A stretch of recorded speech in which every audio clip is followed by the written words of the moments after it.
Na introdução do livro Oriente Próximo, História, Sociedade e Economia, o historiador Mário Liverani aborda conceitos fundamentais para compreender as dinâmicas culturais e históricas dessa região na antiguidade. Ele explora dois aspectos essenciais: a realidade ecológica e os mapas mentais que influenciaram a vida e o pensamento dos povos antigos. A realidade ecológica se refere às condições naturais e geográficas que moldaram a vida no Oriente Próximo, como a disponibilidade de recursos hídricos e o clima árido ou semiárido. Liverani enfatiza que esses fatores ecológicos influenciaram a organização das sociedades e a forma como os povos antigos estabeleceram suas cidades e desenvolveram a agricultura. O ambiente natural impunha desafios e limitava as possibilidades econômicas e sociais, obrigando esses povos a adaptarem suas estratégias de sobrevivência, seja através de técnicas de irrigação, do comércio ou de práticas de controle territorial. Já os mapas mentais referem-se à maneira como os habitantes do Oriente Próximo antigo percebiam e representavam seu mundo. Para Liverani, esses mapas não são representações exatas, mas construções culturais e simbólicas que refletem o modo como os povos antigos compreendiam as relações entre suas cidades, seus vizinhos e o cosmos. Esses mapas incluíam fronteiras imaginárias e hierarquias de importância entre cidades e reinos, baseadas não só na geografia real, mas também em crenças e no poder político. Assim, os mapas mentais são fundamentais para entender as práticas diplomáticas, as narrativas mitológicas e as decisões estratégicas que influenciavam a política e a guerra. Essas duas ideias, a realidade ecológica e os mapas mentais, são usadas por Liverani para mostrar como a visão de mundo dos povos do Oriente Próximo era uma interação entre o ambiente físico e as representações culturais, onde fatores materiais e simbólicos se influenciavam mutuamente. Na introdução do livro Oriente Próximo, História, Sociedade e Economia, Mário Liverani apresenta terra, água e trabalho como elementos fundamentais na definição do povoamento da região. Esses três fatores representam os pilares da organização social e econômica, sendo determinantes para a distribuição da população e para o desenvolvimento das primeiras civilizações no Oriente Próximo. Para Liverani, a terra é essencial não apenas pela sua disponibilidade, mas também por sua fertilidade e capacidade de sustentar a agricultura. No Oriente Próximo, as áreas de solo fértil eram escassas, e por isso os assentamentos se concentraram em regiões propícias ao cultivo, como os vales dos rios Tigre e Eufrates e as planícies da Mesopotâmia. A posse e o uso da terra estavam diretamente ligados ao poder político e à estrutura social, uma vez que o controle de territórios férteis possibilitava a formação de uma base econômica sólida e a sustentação de grandes populações. O segundo elemento, a água, é especialmente importante devido ao clima árido e às condições naturais da região. A irrigação se tornou uma prática essencial para transformar áreas inóspitas em terras cultiváveis, e o acesso a fontes de água era, portanto, vital para a sobrevivência e o desenvolvimento das cidades. Liverani mostra que o controle dos recursos hídricos envolvia um intenso trabalho de planejamento e organização coletiva, tanto para a construção de canais de irrigação quanto para a administração desses sistemas, o que resultava em comunidades altamente estruturadas. Por fim, o trabalho é descrito por Liverani como o esforço humano necessário para a utilização dos recursos da terra e da água. No Oriente Próximo, a agricultura irrigada e o gerenciamento de terras férteis exigiam uma grande quantidade de trabalho organizado, que muitas vezes envolvia grupos significativos de trabalhadores, incluindo camponeses, artesãos e escravos. Essa necessidade de mão de obra para obras de irrigação e produção agrícola impulsionou a formação de estruturas sociais hierárquicas e consolidou o poder das elites que controlavam o trabalho e os recursos. A interdependência entre terra, água e trabalho no Oriente Próximo, segundo Liverani, moldou a dinâmica social e política da região, influenciando diretamente a distribuição populacional e a organização das primeiras cidades-estado e impérios.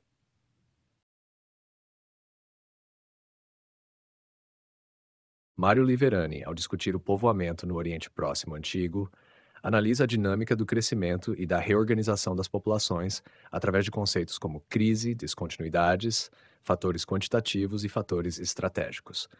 Cada um desses conceitos permite entender as mudanças e a complexidade que marcaram a história do povoamento da região. Vamos explorar cada um deles. 1. Crise. Liverani explica que as crises, sejam elas econômicas, ambientais, sociais ou políticas, desempenham um papel significativo no desenvolvimento e no redesenho dos assentamentos. Momentos de crise, como secas prolongadas, conflitos ou declínios econômicos, frequentemente levavam à desestruturação de certas áreas e ao abandono temporário ou definitivo de povoados. Em resposta a essas crises, as populações podiam migrar para áreas mais seguras ou buscar formas de adaptação, o que resultava em mudanças nas relações entre diferentes comunidades e regiões. 2. Descontinuidades. As descontinuidades referem-se aos períodos em que há uma interrupção ou quebra nos padrões de povoamento e ocupação do território. Segundo Liverani, ao longo dos séculos, o Oriente Próximo experimentou fases de abandono de cidades ou regiões inteiras, seguidas por períodos de repovoamento e reconstrução. Essas descontinuidades estão frequentemente associadas a crises ambientais, como a mudança dos cursos dos rios ou a degradação do solo, e a crises sociais, como invasões ou colapsos de impérios. Esse fenômeno de abandono e retomada caracteriza a história da região e é importante para entender as transformações culturais e tecnológicas ao longo do tempo. 3. Fatores quantitativos. Liverani discute também os fatores quantitativos, que se referem à densidade e ao tamanho da população em determinadas áreas. Ele observa que a densidade populacional estava diretamente ligada à capacidade de recursos disponíveis, principalmente terra arável e água. No entanto, o número de habitantes de uma cidade ou região não era apenas resultado direto da produtividade agrícola, mas também do desenvolvimento de infraestruturas de armazenamento, comércio e administração, que permitiam o sustento de populações maiores. Esses fatores quantitativos permitiram que certas áreas se tornassem polos de poder e influência, enquanto outras permaneciam menos densamente povoadas. 4. Fatores estratégicos. Liverani aponta que as localizações dos assentamentos não se baseavam somente em fatores ecológicos ou quantitativos, mas também em escolhas estratégicas.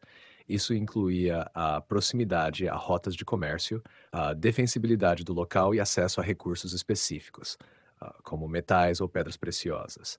Cidades localizadas em posições estratégicas tinham mais chance de prosperar e de exercer controle sobre áreas circundantes, contribuindo para a centralização do poder e a formação de redes políticas e comerciais. Esses fatores estratégicos mostram que o povoamento do Oriente Próximo não foi um processo puramente natural, mas também resultado de decisões políticas e econômicas pensadas para maximizar o controle e a influência. Essas ideias refletem a visão de Liverani de que o povoamento no Oriente Próximo foi um processo dinâmico e multifacetado, influenciado por crises e interrupções, bem como por considerações estratégicas e pelas limitações e potencialidades dos recursos naturais. Assim, ele demonstra que o crescimento e a transformação dos assentamentos resultaram de uma complexa interação entre fatores naturais, sociais e políticos. Na introdução do livro Oriente Próximo, História, Sociedade e Economia, Mário Liverani também destaca a guerra, os fatores antropológicos e os fatores linguísticos como elementos influentes no processo de povoamento e organização das sociedades do Oriente Próximo Antigo. Esses fatores oferecem uma perspectiva adicional sobre como as populações se estabeleceram e se relacionaram umas com as outras. Abaixo, detalho cada um desses aspectos conforme descrito por Liverani. 1. Guerra. Liverani enfatiza que a guerra teve um papel central no povoamento e na reconfiguração territorial do Oriente Próximo. Conflitos armados eram frequentes e muitas vezes estavam relacionados à disputa por recursos valiosos, como terras férteis e fontes de água. As guerras não só levavam à conquista e ao controle de novas regiões, como também resultavam em deslocamentos populacionais. As populações derrotadas frequentemente eram realocadas, escravizadas ou integradas a novos territórios, enquanto as populações vencedoras estabeleciam colônias ou fortalezas para consolidar seu domínio. Assim, o processo de povoamento era profundamente influenciado pela dinâmica militar, que criava novas fronteiras e alterava a distribuição das pessoas. 2. Fatores antropológicos. Liverani considera os fatores antropológicos como essenciais para entender as estruturas sociais e os padrões de povoamento. Ele examina como os laços de parentesco, tradições tribais e clãs familiares moldavam as comunidades, influenciando onde e como as pessoas viviam. Os sistemas de parentesco determinavam a organização dos vilarejos e a estrutura social, com famílias extensas e tribos vivendo próximas e formando redes de apoio mútuo. Esses grupos se estabeleciam de acordo com suas próprias tradições e preferências, criando zonas com identidades culturais e sociais específicas. Essa coesão tribal era uma base importante para a coesão social e influenciava a maneira como as comunidades se expandiam ou se defendiam contra ameaças externas. 3 fatores linguísticos. Para Liverani, a diversidade linguística no Oriente Próximo também teve impacto significativo no povoamento e na interação entre comunidades. A região abrigava uma grande variedade de línguas e dialetos, como o acádio, o sumério, o egípcio e várias línguas semíticas e indo-europeias. Esses fatores linguísticos influenciavam a identidade dos grupos e a forma como se relacionavam entre si, facilitando ou dificultando alianças, comércio e intercâmbios culturais. A linguagem era um marcador de identidade de fronteiras culturais, que podia tanto unir quanto separar populações, promovendo áreas com certa homogeneidade linguística ou áreas de contato e conflito linguístico. Além disso, a presença de línguas dominantes, como o acádio, servia como língua franca em certos períodos, promovendo o comércio e a administração de grandes impérios.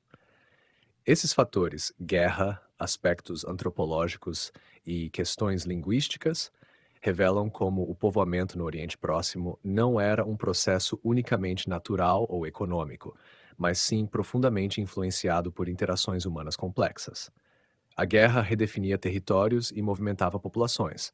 Os laços antropológicos garantiam a coesão social e cultural, e a diversidade linguística moldava as identidades e facilitava ou dificultava a interação entre os diferentes grupos.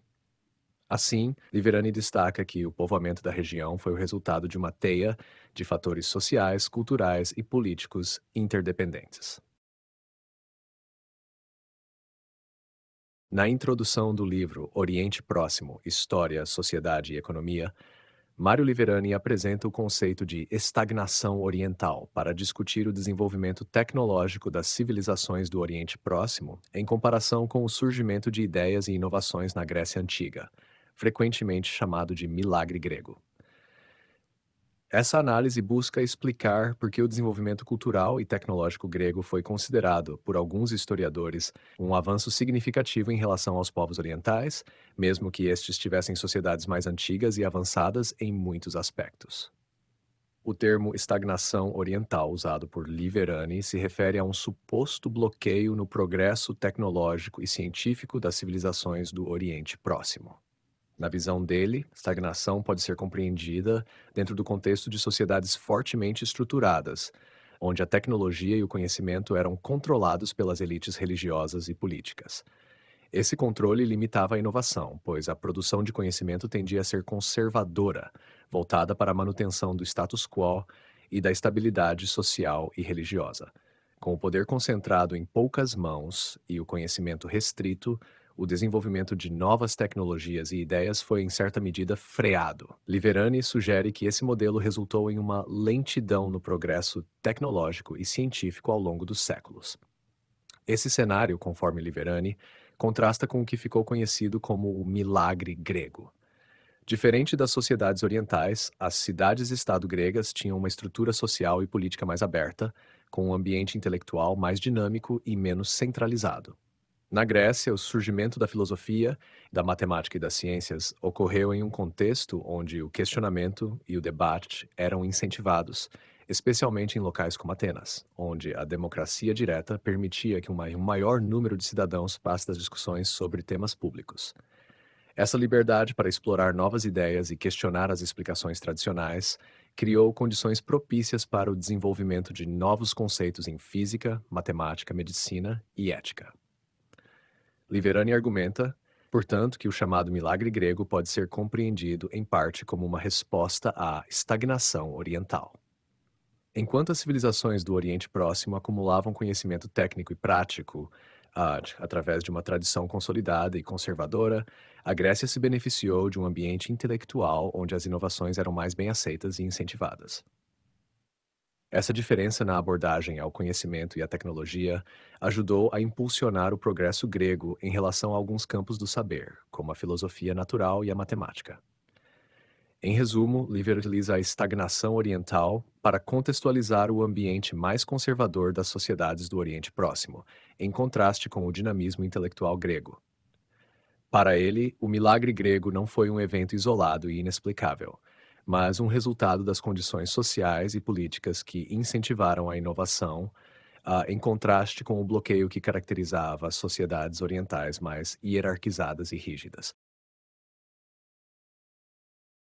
Mário Liverani, na introdução de Oriente Próximo, História, Sociedade e Economia, descreve os avanços tecnológicos em três grandes fases que marcaram o desenvolvimento das sociedades do Oriente Próximo: a Revolução Neolítica, a Revolução Urbana e o período do Bronze Tardio. Cada uma dessas fases trouxe transformações significativas que moldaram a organização social, econômica e política das civilizações da região. Aqui estão as ideias de Liverani sobre esses avanços. 1. Revolução Neolítica.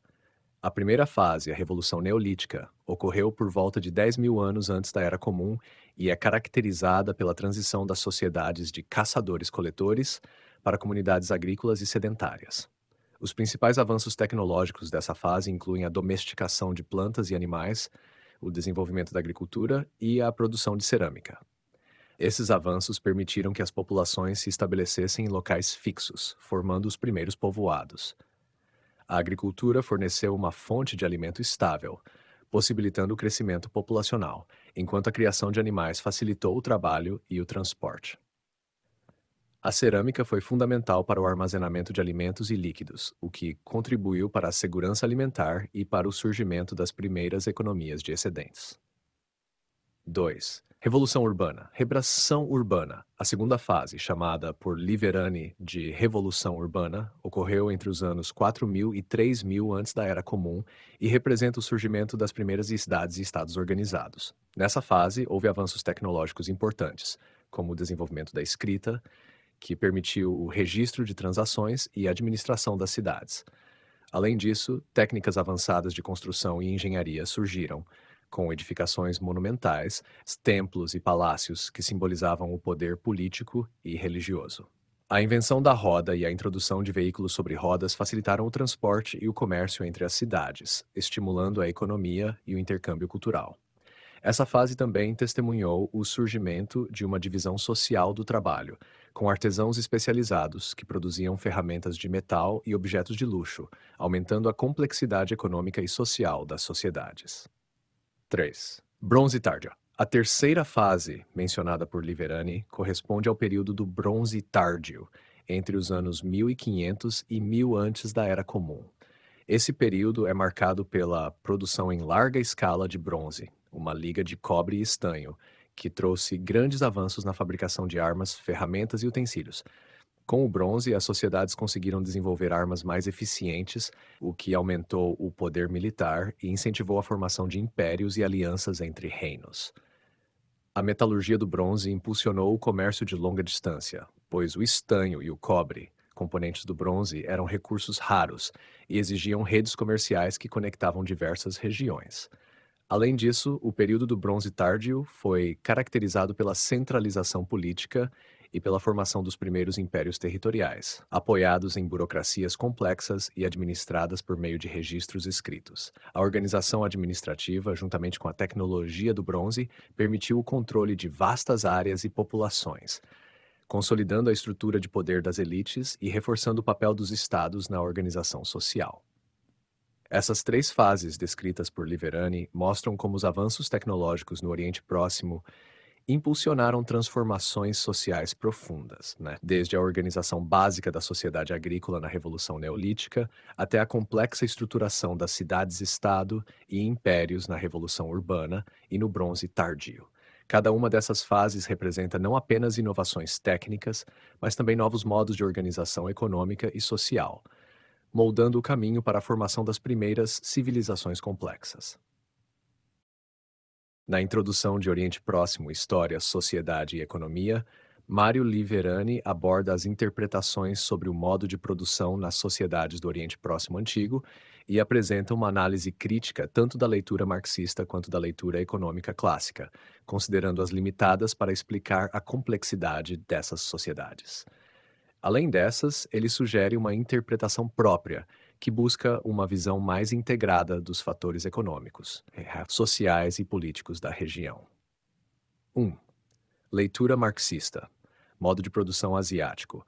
Liverani analisa a perspectiva marxista, especialmente a ideia de modo de produção asiático, que Marx e Engels usaram para descrever sociedades onde o Estado desempenha um papel central na organização econômica e no controle da infraestrutura, especialmente em relação ao gerenciamento de água e terras cultiváveis.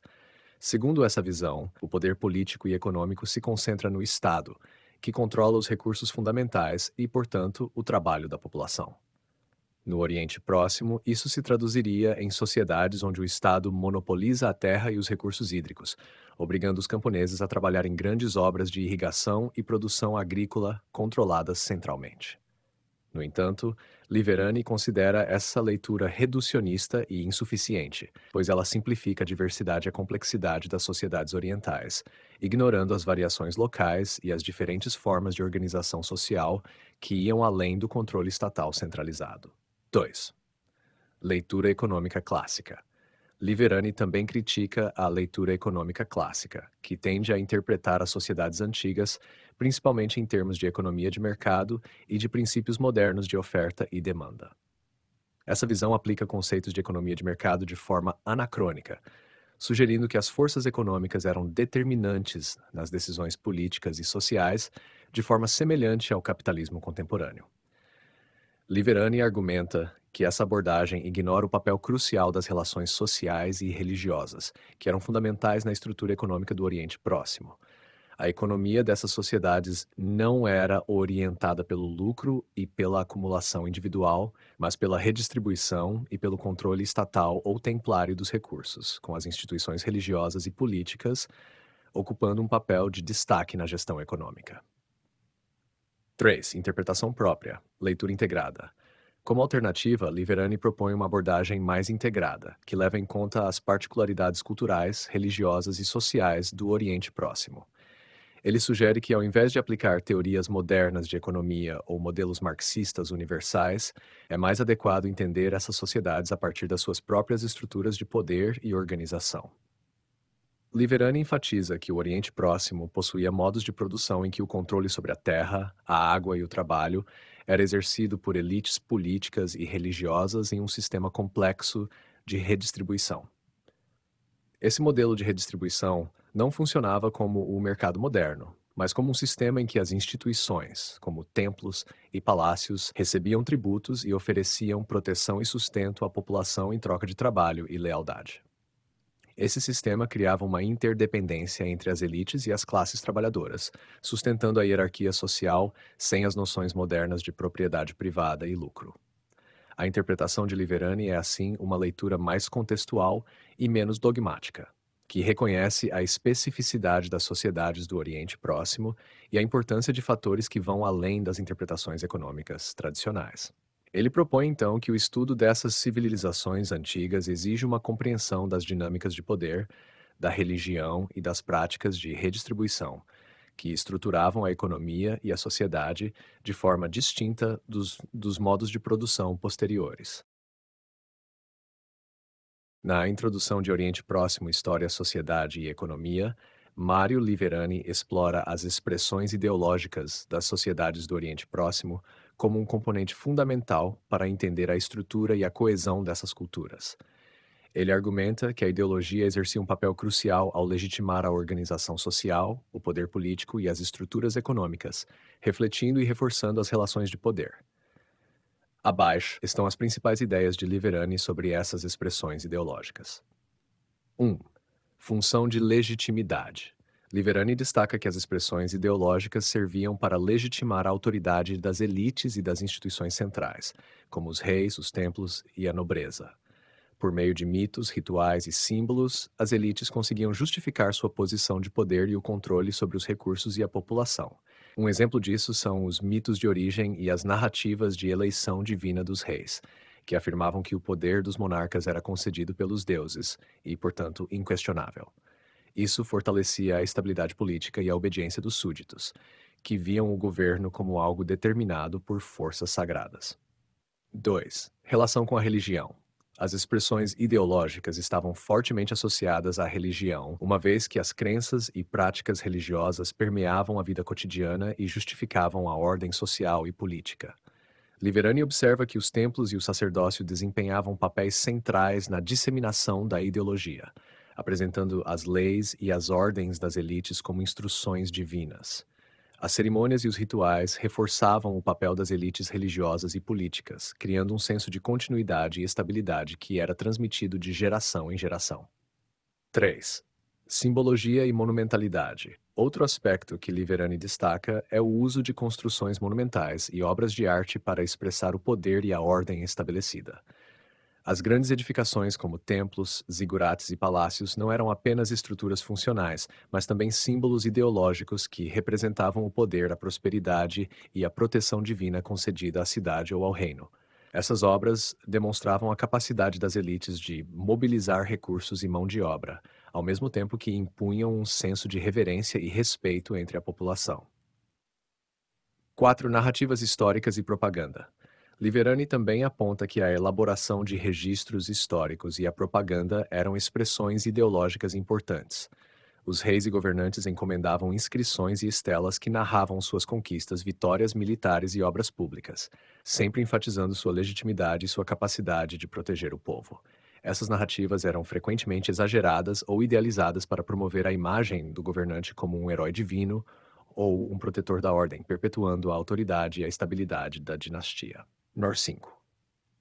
Justificação das hierarquias sociais. As expressões ideológicas justificavam não apenas o poder das elites, mas também a hierarquia social e a divisão do trabalho. Liverani observa que a ideologia promovia a aceitação das diferenças de classe, apresentando-as como parte da ordem natural ou divina. A estratificação da sociedade, com camponeses, soldados, artesãos e sacerdotes, era legitimada como algo necessário e harmonioso, com cada grupo desempenhando um papel específico para o bem-estar da comunidade. Em resumo, as expressões ideológicas eram, segundo Liverani, ferramentas poderosas que ajudavam a estruturar as sociedades do Oriente Próximo, sustentando a ordem política e econômica e consolidando a posição das elites. Por meio de símbolos, monumentos, narrativas e práticas religiosas, as elites podiam criar uma visão de mundo que assegurava a coesão social, reforçava as hierarquias e naturalizava o poder estabelecido.